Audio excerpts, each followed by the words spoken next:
Hello and welcome to Adjusting Images. Let's jump right in and look at how we can adjust images inside of TouchDesigner. The first thing we're going to do is we're going to double click on our network editor and we are going to navigate to the movie file in top. And what we're going to do is we're going to change this file here by clicking the plus sign, and we are going to choose the Trillium flower.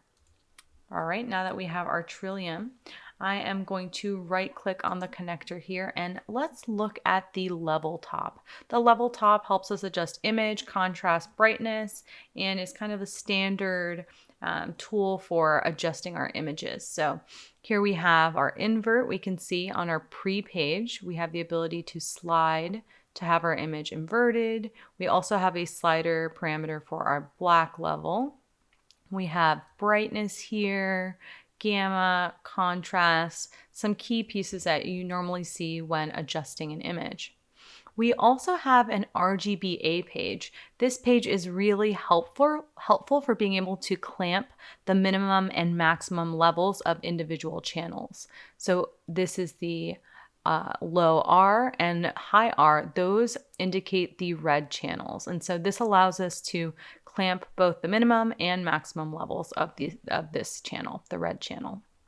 Additionally, we have a post page. The post page gives us an additional control for gamma and brightness, and super handy, here is where we have our opacity parameter. So our opacity parameter controls the opacity and the alpha level of this image. So great tool here. Additionally, what we can do is I'm going to double click on my network, and what we're going to do is we're going to add an HSV adjust top.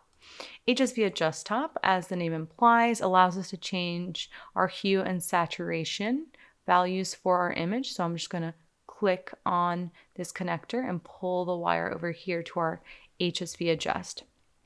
Our HSV adjust, some key parameters we're going to look at are the hue offset and saturation multiplier. The hue offset is really helpful for being able to change the hue of our image.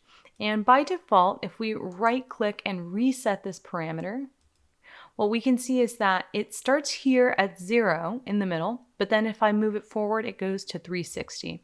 And the reason why that's happening is, imagine if you're looking or using a color picker that's a circle. What you're doing is as you move this slider, you are shifting around that color picker. And so here you are shifting the color values in something like a circular color picker.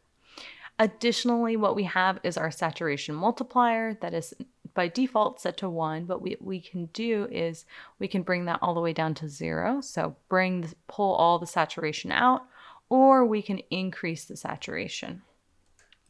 Another key and fun top that we can use to be able to create interesting effects is the edge top. This finds edges of an image and helps highlight them.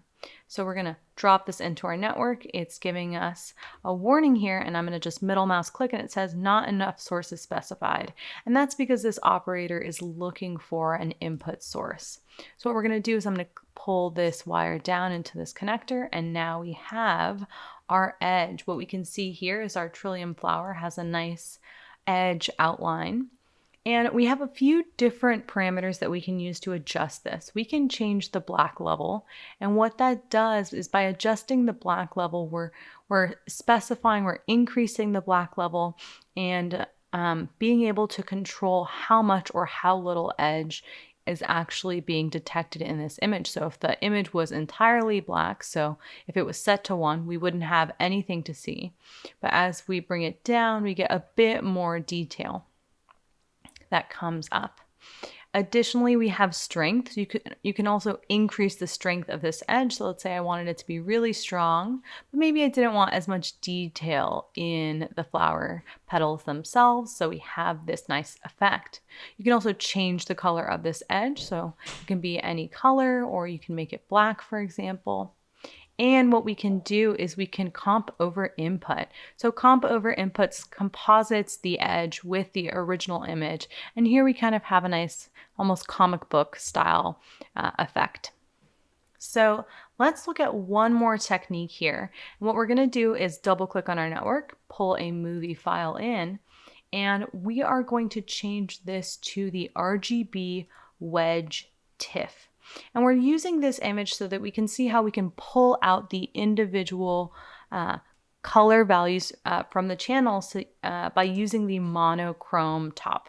The monochrome top changes an image to grayscale, which we can see here.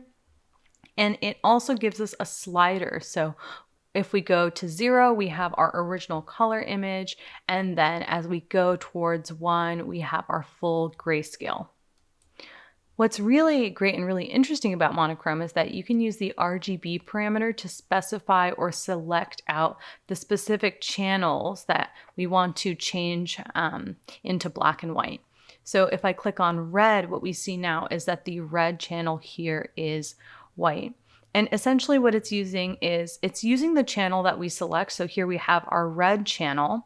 It's using the value of this channel to perform its monochrome operation. So here we see that we're going to use red, and so it's going to fill in this red channel with white. And then the other channels that are not being selected are 0, so that they're black here. We also can do green so we can see a bit more, and blue. And you can especially use this for using, for example, an RGB maximum up here. And what that does is it's pulling the maximum values of those channels, setting them to 1. And what you can do is create a really cool mask that might be really helpful for any project that you might be doing. So this is looking at adjusting images in TouchDesigner.